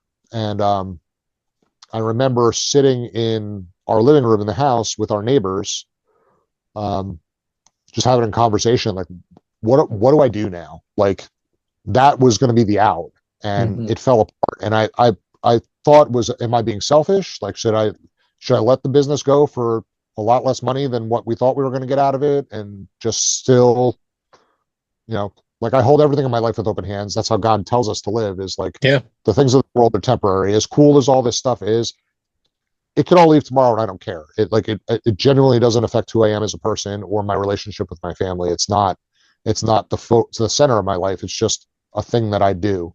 It's a thing that hmm God gifted me. And um, my neighbor, I had just gotten him a job with that PSI company about a year prior. And he's sitting here talking to me, and he's like, honestly, I don't really like working at PSI. Do you want me to come work for you and relieve the burden of all of the stuff that you do? And I told him, I was like, I would love to hire you, but I can't pay you what they're paying you. Like, I know what my books are. Like, can I come close? Yeah. But he's like, well, if I go from driving 40 minutes to work every day to walking to my neighbor's house every day, and I can walk home for lunch and not have to go out and buy lunch every day, and my wife teleworks, so I can come home and see her every day at lunch too, and we can eat lunch together. And it was like a quality of life thing. He was willing to take the pay Yeah. cut that, so I hired him. And it was literally as though like God knew what I needed to stop doing and gave me the person to do all of those things. Yes. Blaine is fantastic. Like he answers the phone, he talks to customers, he does the sales stuff, he answers the emails, he packs and ships the orders. And it has freed me up to get back to doing the things that I loved about this company, designing new parts, developing new products, like having that creative spirit going again. Because for years it felt like I was just bogged down, just trying to keep up with orders and keep production going and get boxes packed, that I just couldn't even let my mind be free to do the things that like I love to do in the first place anyway. So Yeah. of course that coincided with like the economic downturn in 2023 and 2022 and 2023. So it's been a rough couple of years, but Blaine's still here, and things have turned around over the last year, and we're starting to develop a whole lot of new products and kind of expand the product line, and things are looking a lot better now than they were for a while. But it's funny how like I constantly think I have some idea of the direction that I want my life to go or that it should go, and then God just like makes the path totally different than what I expected. He's really And good at doing that. Yeah, I've noticed he's very good at doing that. yeah, and it's still a question to this day. Did I make the right decision? Am I doing the right thing? We've had sales months that like it's crazy, totally unpredictable. Like one month that I'm like, God, what am I doing? And then the next month we can't even keep up with the orders that are coming in, and it just it's funny because my wife will always say to me every month when it comes time to pay the bills, and if the money's tight and you're worried about it, you worry for like 3 or 4 days, and then all the sales come in that you need to pay the bills and everything's paid and there's nothing to worry about. She's like, this has been going on for 3 years. When are you just going to trust God that it's going to be fine? That's right. Because it always is. It's always fine every month, but I worry about it every month because, like a feeble human being, I think I am in control of what's going on when I'm not. And for anybody out there's listening, that is like the daily experience for every Christian that I know of. Like it's just a continued struggle with faith, knowing that. And listen, even if the money isn't there to pay the bills, that's still God's will, and that's still okay too. Like I need to be okay in both situations, but like God has continued to pour out blessings on my life that I do not deserve in any way, and take care of me in ways that blow my mind, and I just need to have more faith. So I think we all need to have more faith. I just kind of spoke about that on Wednesday night, how we need to cast our anxieties upon the Lord, and not fear, what may come out of any situation that we're in. But when did your walk with the Lord start? Why don't you take us back to when that started? So I was basically born and raised in a Baptist church. Like my parents were both raised Catholic. And then when they got married, they lived up in northern New Jersey in like one of those cities that's almost a suburb of New York City. And after they got married, they moved down to South Jersey, which might not sound like Jersey's a small state, but Southern Ocean County and Atlantic County of New Jersey is a very, very, very different place than like Newark, Hoboken, the suburbs of New York City. It's almost two completely different areas. Like very rural down here. There's a lot of farmland down here, things like that. So it's not what you think of when you think of New Jersey, where we are now. But they moved to this little town called Forked River, and it's funny because it's forked, but it's forked, just like blessed instead of blessed. It's ironic, but they moved there, and they had my sister and myself shortly after they moved into that home. And I don't really recall whether it was my mom or my dad first, but I think it was my mom that found Forked River Baptist Church, and through like a life group type thing got involved there, and then got my dad coming out. They both became saved in that church, and then my sister and I were kind of born and raised in that church. So I don't know if you've ever like, sometimes I think a lot about random things, and always wonder the experience of a Christian who was literally born and raised in church, and through their entire childhood and life have always heard about Jesus and God and salvation, and it's just normal to them because that was the life experience, versus somebody who has never been in church their whole life and then becomes saved and has this like kind of great awakening to all of the things of God. And oftentimes I wonder which is easier, probably because I've experienced one and not the other, and probably because I have kids now that I've raised in church and they're going through the same experience that I had. But I don't, because of that, I can't like say that on June 28th of, Yeah. 1992, I became saved. Like I remember as a child professing my faith in God. I remember being baptized as a Hmm. young teenager. Um, but I don't have like that moment in my life where like the light switch went off. Like so many people I hear of that never knew anything of God their whole life. And then at 28 years old, somebody shared with them, they professed their faith and their whole life turned. Yeah. You follow what I'm saying? I don't Yeah. know if Oh, I'm, yeah. No, you're because That's both of our testimonies, really. I got saved probably about I was about 6 or 7, maybe, just like you. I don't really know. I don't even know the exact date. I just remember I professed my faith when I was a young kid and grew up in it, and then separated from God and rededicated my life just about 2 years ago. So it's like, and it's I get it completely. I know exactly what you're saying. and for me, I know I was 13 years old. I know it was during the summer between I think it was 6th and 7th grade.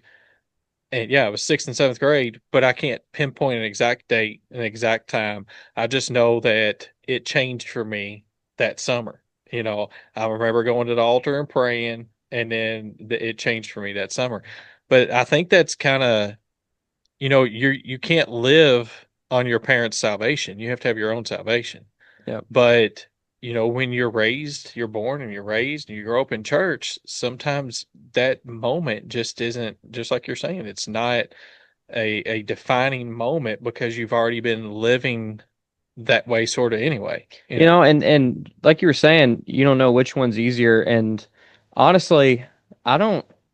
Obviously, I'm from the same side you're on. I've been in church my entire life, Went to but Christian school. yeah, but on the opposite end of it, my wife just got saved last year. So I get to watch her experience things as a new Christian. And it's like, once again, I don't know what would be easier, but it's just kind of crazy just to watch her walk through things and like me explain stories to her that I've heard hundreds of times, and she's just mind blown by the Yeah. things that are going on. And I'm like, yeah, like this happened. It's pretty crazy. Right now we're going through the book of John, and she's learning all the stuff Jesus did, like raising Lazarus and all stuff like that. And she's like, man, that's pretty crazy. And I was like, Yeah. yeah, it is pretty yeah. crazy. And we almost kind of take it for granted because we've heard it for so long, so We many do. times. Exactly, Like, exactly. you know, yeah, it's interesting because like through all of like middle school, high school, like I was absolutely like the nerdy kid who got picked on, big glasses, braces, like straight A's in all my classes, AP classes, all that stuff. And um, I I think my senior year in high school is when I got contacts and got my braces off, and then went off to college and bulked up like 15, 20 pounds, late bloomer kind of deal, and Hmm. kind of found myself in college not necessarily in the right way. Like, um, but realized that like I don't even know the right way to word it, but that like I wasn't defined by what people called me and treated me as like my whole life before then, Yeah. and like I was my own person, and like literally like every person from the day I graduated high school and back, like my nickname was Dork because my last name's Dorrick, and like that's like I would answer to that name because I was just used to that. I don't say that to like try to elicit any kind of like grief or anything for it. Yeah, That's of this course life. Kids get picked on, and that not. was me, and it's made me very resilient to any kind of stuff today. I can tell you that much. But like when I went to college, like not a single person called me that because they Yeah. all just met me for the first time. It was like I'm a new person to all of these people, and to not be treated that way and to like really be able to like grow. I as much as I'm like a bit of an overachiever, I also am very lazy at times, and like I applied to one college, I got accepted to one college, and I got a full scholarship to one college, and I was just like, I guess that's where I'm going, because like I was too lazy to fill out multiple applications. It was like I Yeah. went to Rowan University. They weren't an accredited engineering school at the time, but they became accredited my sophomore year. Um, and I finished college in 4 years and applied for one job, got hired at one job, and worked that one job for, I right out of college, I went to work for the U.S. Navy, like I told you earlier. I was basically designing tools for fighter jets and helicopters and things like that.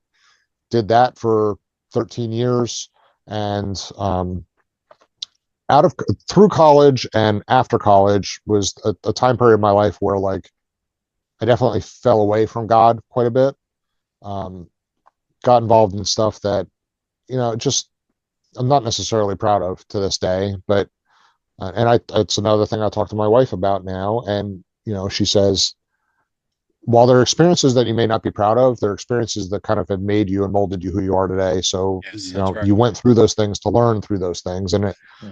she's a lot wiser than she'll tell you she is in that way. And the irony is, I met my wife when I was 14 years old in youth group at our church. Mhm. Um, and I thought she was like super cute and she wanted nothing to do with me. And but her best friend really liked my best friend. So I want to say my sophomore year in high school, I'm out front riding my bike in front of our house, and my mom comes outside saying, "There's this girl named Kathy on the phone." And I answered the phone. Basically, she asked me to go to prom if to her junior prom, because she's a year older than me, if my friend Dave would go to with her friend, So I was the pity date, Yeah. and hung out with her through most of sophomore and junior year in high school. Her and I kind of split our different ways. Through college, we lost touch with each other. But after college, I started volunteering as a youth leader in the youth group at our church, kind of finding my way back to God a bit. And I was actually dating a different girl at that time, and a long distance relationship thing that I met online through an Evo forum of all places is where I Wow. met this girl. That's And crazy. yeah, and we dated for a couple of years, and she was a Christian. She moved to New Jersey. I was like, we did a long distance thing. She was from Charlotte and I'm from New Jersey. So we did like the long distance thing for a while. Then she moved to New Jersey. She actually moved in with my parents while I was in my apartment. So we weren't living together, but she wanted to be closer so we could see like if the relationship would actually work. Because long Yeah. distance is very different than seeing somebody every day. And honestly, we struggled a bit with that transition. I I struggled more than she did, and I had asked her, like I told her I need to take a break. And I wasn't necessarily proud of that, but like at that time, like it was just a lot going on. And Yeah. when you're young 20s, mid 20s, and um, thinking what you want in life and you have no idea. So we split Mhm. up, and which is really awkward when she's living with your parents. Oh And yeah, I'm sure. um, that night, it was either that night or the next night, she went out with some friends from her work. She went out drinking and died in a car accident that night on her way home. Oh wow. Wow. That that experience wrecked me for a long time, um, because I felt 100% responsible for what happened, even though in Yeah. reality I didn't make those decisions that she made, and it took me years to mentally get through that and realize that it wasn't my fault. But like I spiraled for a bit.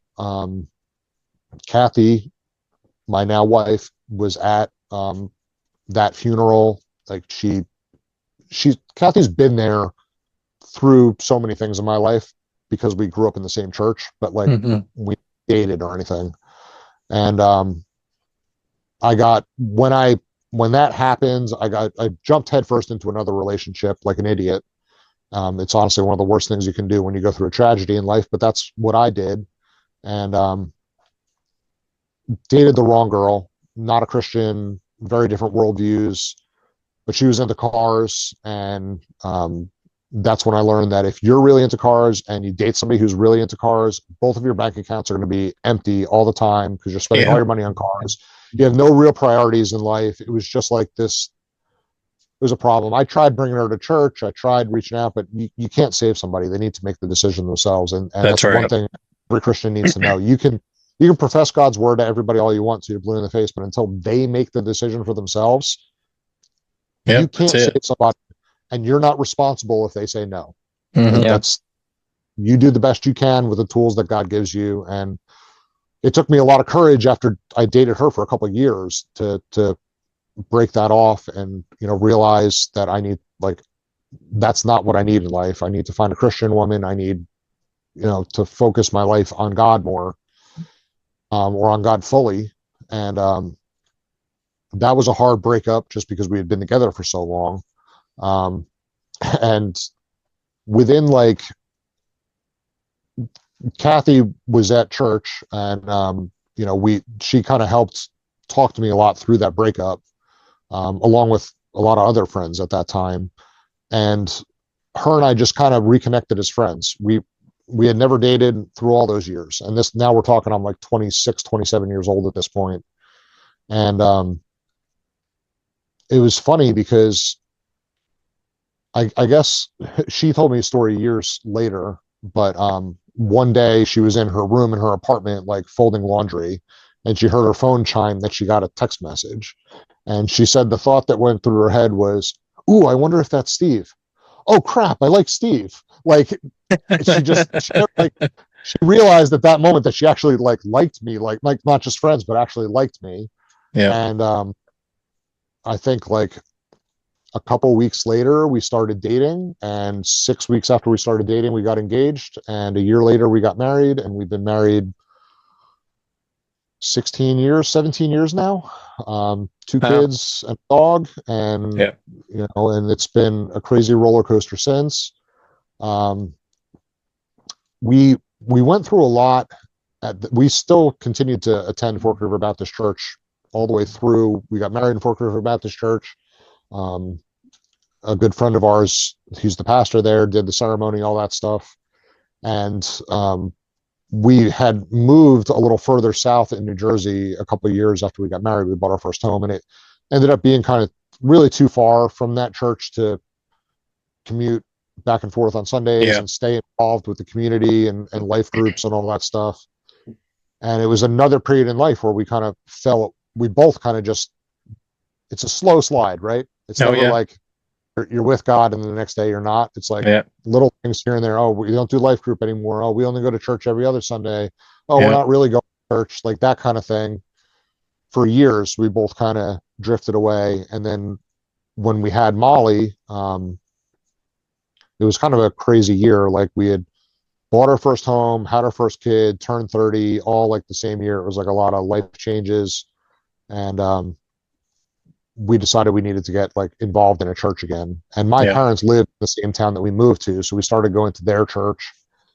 And I enjoyed their church, but, like, the the church population was much older, like my parents' age. There Yeah. weren't a lot of people Yeah. in church our age at the same phase of life that we were in with young kids and all. And it just, like, it didn't feel like home.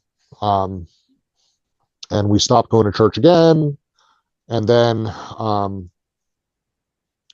basically when COVID happened, we live on a cul-de-sac street, like a dead end deal, with a bunch of different neighbors that all have kids, like, right around the same age as ours. Like, That's friends come good. to visit, and they're like, your street is like a street out of the 80s. Like, all the kids just go outside to play. Yeah. They run up and down the street. They're at a friend's house or whatever. You don't know where they are. They're not sitting inside playing games all day long. Like, they're out doing stuff all That's day, every good. day. And when COVID happened and everything shut down, it was even more so. It was like, we're all Mhm. now, adults are out sitting in the cul-de-sac, like, what are we supposed to do? Like, everything shut down. Like, we had bonfires in the middle of the cul-de-sac weekly, every Friday night. We'd roast marshmallows, and, like, the kids would ride their bikes around, and we'd all sit out there pounding around, having a drink, having fun, whatever. And like, all the adults, and obviously not the little kids. Yeah. But our immediate neighbor, um, they invited us out to their church, that local church here, Calvary Baptist. And we kind of went to one service, then didn't go, then went back, didn't go. And the irony is, even to this day, like, we're still trying to figure out if this church is home. Like, Yeah. the pastor, his messages are great. Ironically, the head pastor of this church, which I had no idea, used to go to Fork River Baptist, and my parents were his Sunday school teacher when I was like a little baby. And That's wild. it's wild. I had no idea. Yeah. That's wild. And but he's the head pastor of this church now. And you know, I've warmed up very well to his preaching. You know, he's extraordinarily knowledgeable in God's word. He um, he does a lot of different preachers will do different types of preaching. I personally, and this is not a knock on any one pastor or not, but personally, I'm turned off by topical preachers who try to pick like some thing that's going on in the world and then grab a bunch of verses out of the Bible from Yeah. random places to fit a narrative that they're trying to like a message they're trying to put together. Yeah. I prefer preachers who just preach straight through God's word. Pick a book of the That's Bible, we're it. going straight Yeah. through verse. We're skipping nothing. And that's the way our pastor preaches. And he'll go into the original Greek or Hebrew and tell us how, you know, Yeah. when this is translated the way it is, like you may, like, there's 5 different words in Hebrew that all translate to the same one word in English. But if you know the actual original Hebrew, then you realize the meaning's much deeper than what you get out of reading the English translation. And Yeah. like that's the stuff that I really gravitate towards and enjoy. Like I spent a lot of time listening to like Matt Chandler sermons because he Yeah. preaches a lot of the same way. I enjoy that type of preaching, and there's a word for it, and I don't know what that word is because I'm not that type of Christian. But you know, whether it's or whatever it is, there's fancy words that they use Yeah. that's not. You know, when I read God's word, I read it like a book. I pick a chapter or an entire book and I just read through the book. And um, I appreciate preachers who preach through that way. So like that, I enjoy the worship. I have a hard time with sometimes. You know, some Sundays it's great. Some Sundays I'm just like not literally shaking my head, but in my mind shaking my head because it's not moving me in any way. And Yeah. maybe that's pushing me. Maybe that's, you know, I need to work on my heart more than they need to change the way that they do worship, you know. But I think that's something that probably every Christian struggles with at some point in their life too. But we ended up going to that church because the same kids that our neighbors, our kids run around within the neighborhood, go to the same church. So like, Yeah. if you want to bring kids to a church that have never been to a church before, if they have friends that are there and you want to ditch Yep. them in Sunday school, it's a lot easier than when they know nobody. That's So that's right. kind of Yeah. how Yeah. there. And you know, we've just it's been an experience. I like I said, I don't know that I feel like the church is home, but I feel that God's working on my heart every day. So, you know, That's it. It's good. it's where we are right now. Mm-hmm. Um, we attend a life group there. You know, we've made some friends. You know, it's ironic that like last night there was a men's devotional night at the church. They did like a fellowship dinner, and the pastor preached on prophecy and like did like a Q&A session. All it was really good. But like you walk into a room with like 75 to 100 men and like look around and it's like I don't really like they're not my friends. You know what I mean? Like it's Yeah. Yeah. that kind of thing. I just haven't. When you grow up in a church in your whole life and you know everybody like I did when I was Yeah. It's younger in different. church, to come into a new church, like it doesn't feel like family. It doesn't feel like home. And that those type of relationship takes years to build anyway. But Mm-hmm. Yeah. uh, for all that to be said, like you, my life has been ups and downs of strongly walking with Christ to falling away, to coming back to Him, to falling away, to back on the upslope again right now. I think Yep. we were at our life group, and the guy who runs the life group, his son was talking about how he had an experience, and he's young, he's my daughter's age, that at a baseball game where he got really upset and said some things he shouldn't have said and acted the way he shouldn't have said. And I told him, I said, your walk with Christ is not this continuous line of just always going up and always improving and always being better. I was like, as a Christian, I hope my life at least reflects the stock market. In the long run, it's getting better, but it has its ups and downs along the way. Yeah. Mhm. And God's working on me continuously. And he really appreciated that. You know, I guess as a young kid to hear that from an adult that like we don't all have it figured out. We're all Yeah. Yeah. working on it. Yep. Just You know, read the Bible. You read the Bible, you yeah, read through every major character in the Bible, and that's their life story, Yeah. ups and yeah, they're a downs. train wreck, like all of them. Yes. Like David, Yeah. all they're Saul before he became Paul, like all Yep. these guys. Jesus spent his ministry on earth with some of the worst of the worst people Yes. and used some of the worst people to be the strongest proponents of this faith. Yep. That's something that personally frustrates the heck out of me with modern day Christianity that I and it's something that I've struggled with my own family and all. For an example, like my dad, I guess being raised Catholic and Catholicism has a lot of like very regimented things you do in the church. Yeah. Yeah. And even though he became saved at Fork River Baptist and became a like a born again Christian and not a Catholic anymore, he still to this day has at least. And if he watches this podcast, he can tell me I've gotten him wrong for 44 years.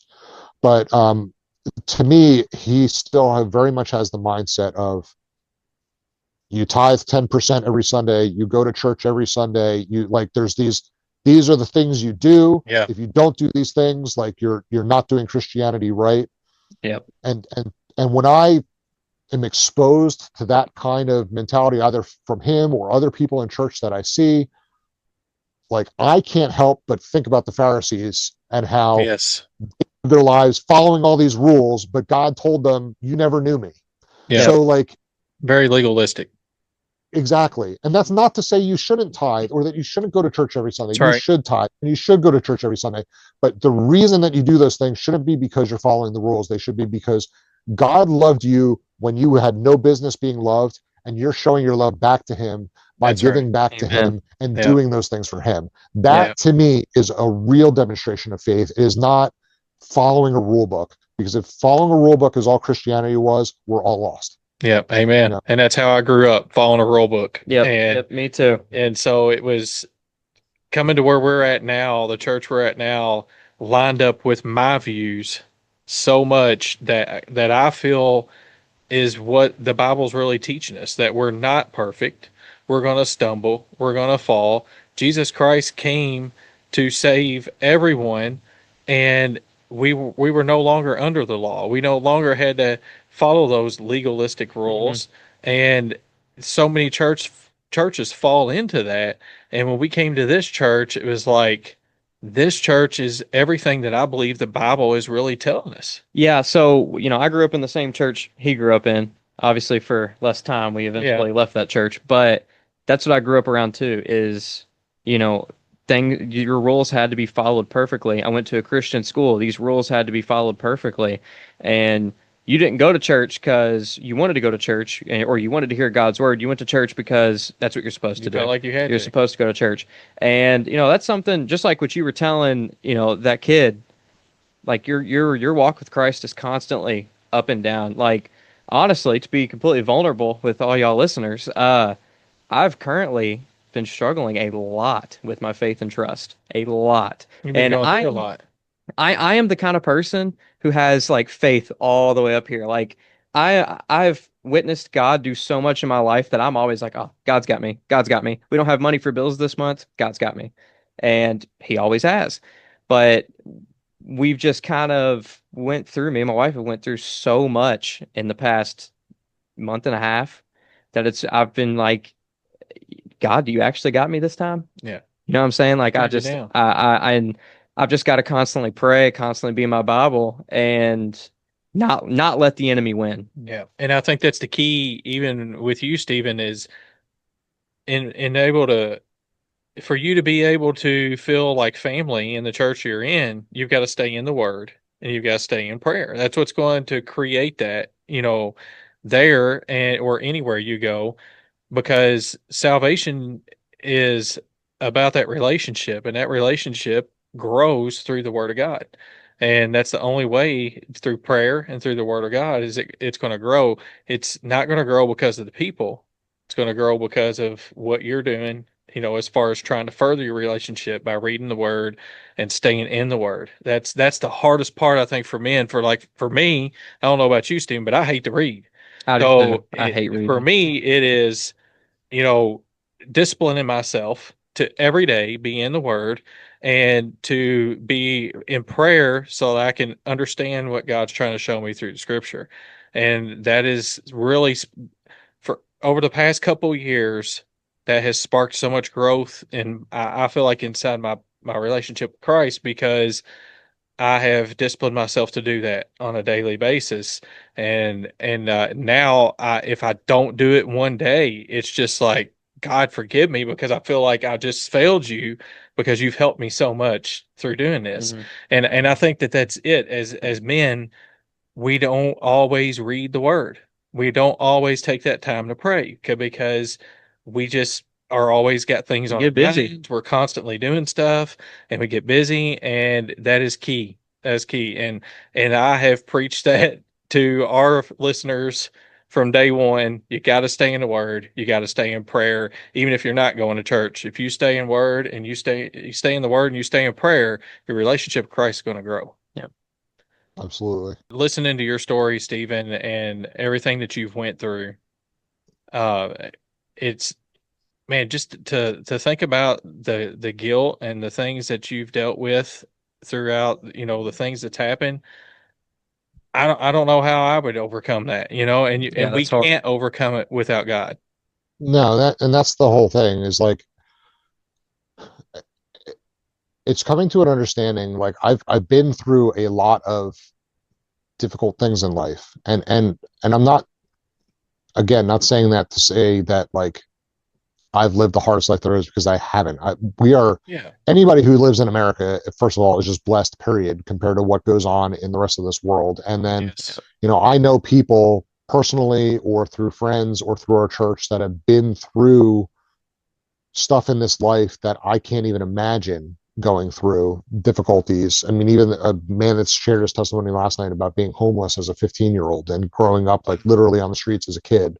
Like I can't imagine going through that. But that's not to say that my experiences aren't difficult in a different way and haven't taught me things in a That's right. different way that can't help. I can then use those things that God has put me through to help counsel other men that are Yep. going through similar situations Exactly. to so God uses everything. Like my wife said, she's like, those things that happened to you in your life had made you who you are today. You wouldn't Yeah. be the man you are today had that not happened. That doesn't mean that any of those things were right to have been done, or but the experience has formed me into who I am today and has made me the man that God wants me to be right now. Yeah. um Amen. and I have felt, I can't explain it.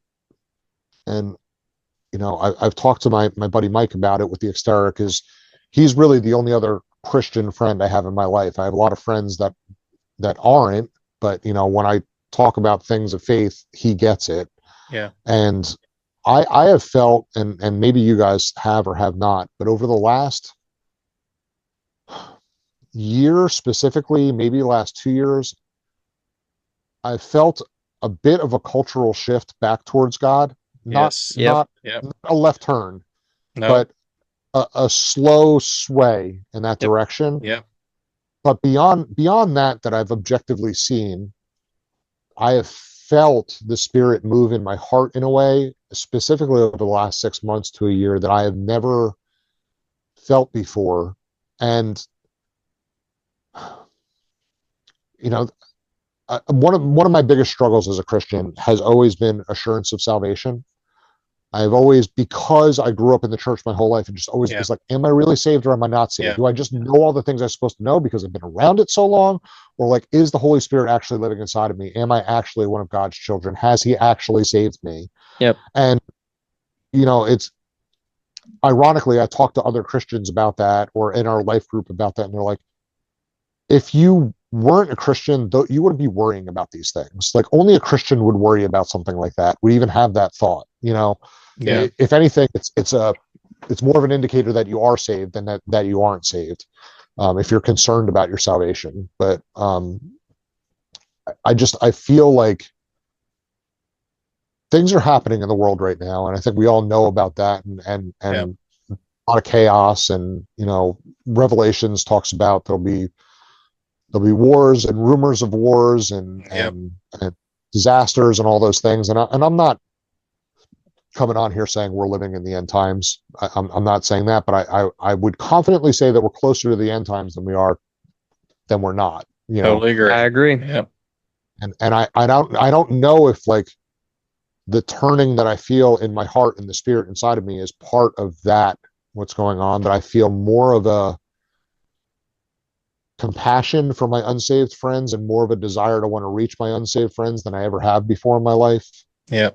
And, I've had conversations with many of my friends who are unsaved about God, and they still flat out reject it. And I still have peace in my heart knowing that I've at least tried, That's right. you Yeah. know, You plant but that I don't want seed. to, I don't want to see any of my friends that I love dearly, not go to heaven. Yeah. Yeah. And, if that doesn't motivate you as a Christian to want to get out and talk to people, I don't know if you have a heart. Like, if you, Yeah. knowing what it is to come for anybody in this world who does not know Christ and doesn't have a relationship with him is a terrible thing. And, that alone should be enough to motivate you to get out and tell everyone you know. And Amen. I am not getting out and telling everyone I know. I am a wimp. I try to use the platform that God gives me as best I can, but I fail every day. I am a work in progress, and I'll be a work in progress until glory. But I just try. It's one of the things with LOJ. And you had asked in the very beginning, what does LOJ even stand for? Yeah. And LOJ stands for Lion of Judah. Yes. And in the LOJ crest behind me is Revelation 5:5. That's the only verse in the Bible that actually refers to Christ as the Lion of Judah. Mm-hmm. And ironically, LOJ conversions is almost a play on words, because converting people to Christ is a Yeah. whole different thing than converting cars with That's LS so cool. swaps.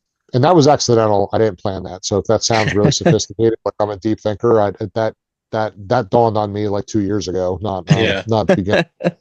But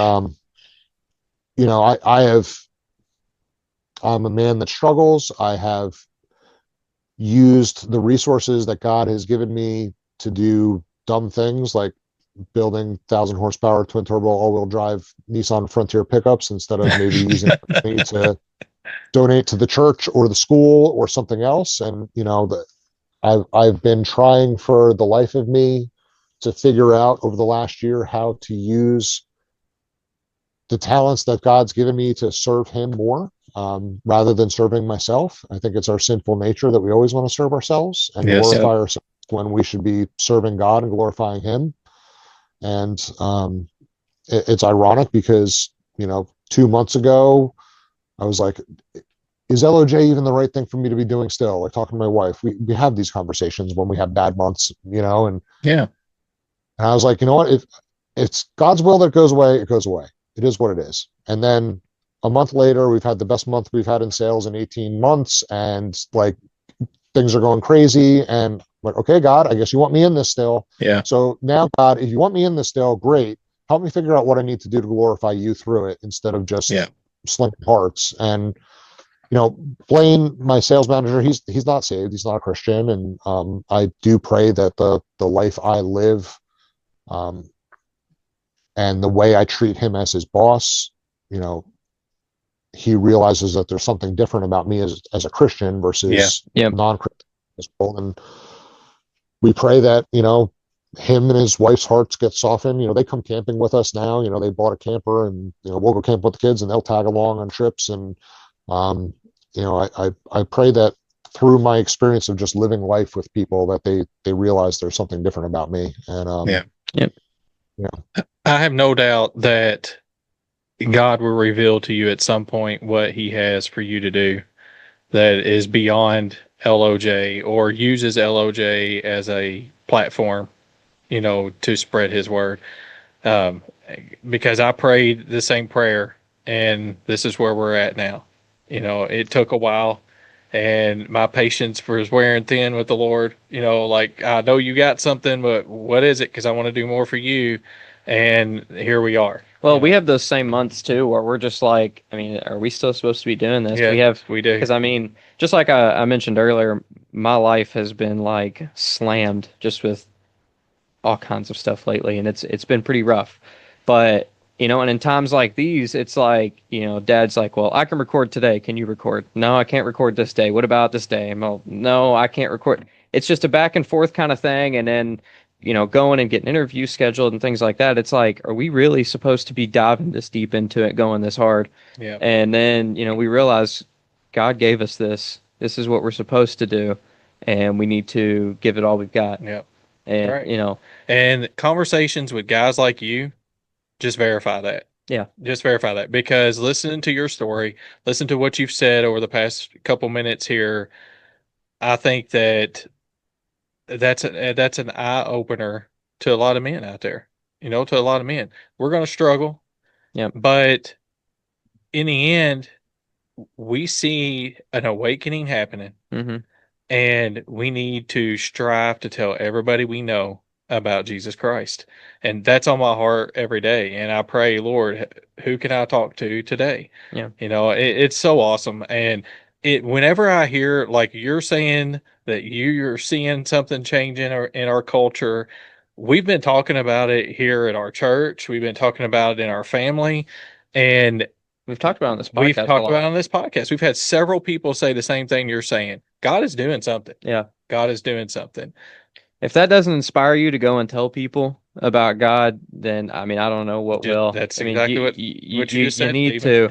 There is there is a part of Matthew, and I cannot think of where it's at, but it talks about being called up into heaven, and you look back and your friend's right there, and he's like, well, why didn't you tell me about this? Why didn't you tell me that this is going to happen?